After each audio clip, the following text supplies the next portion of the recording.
Бесконечный поток людей, море цветов, траурные венки и слова о невосполнимой утрате.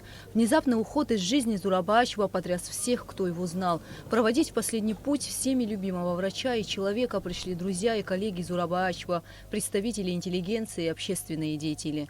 Отзывчивость, теплота, самоотверженность, любовь к родине, родным, близким, ко всем, с кем его сталкивала судьба, с кем он делил радости и печали, были отличительные черты Зураба Амеховича. Зураб Амехович с честью выдержал испытания войной. Будучи начальником Чловского госпиталя, спас не один десяток жизней защитников Отечества.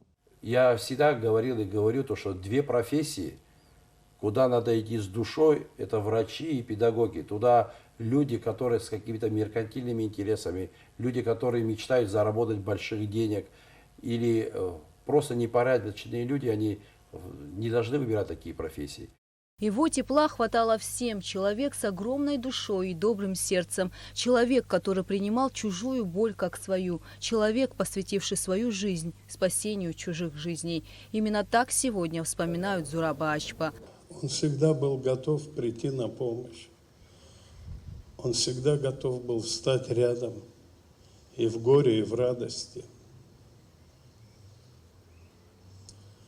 Увы, теперь у нас уже больше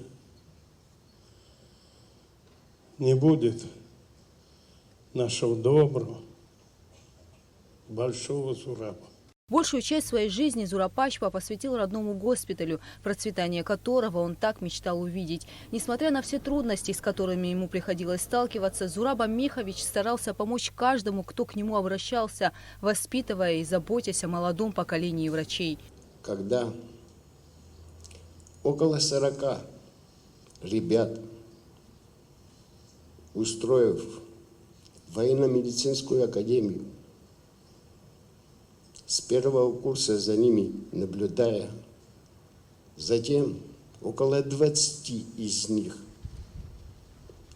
он добился, чтобы они прошли ординатуру, а 4 из них уже кандидаты наук. Выстроен военный караул. Гроб с телом Зураба Ачба, покрытый государственным флагом Абхазии. В последний путь провожают военнослужащие Министерства обороны. Заслуженным врачом Абхазии, полковником медицинской службы простились, как и положено, с воинскими почестями. Гугут Савардани, Ильдар Дамиров. Абхазское телевидение.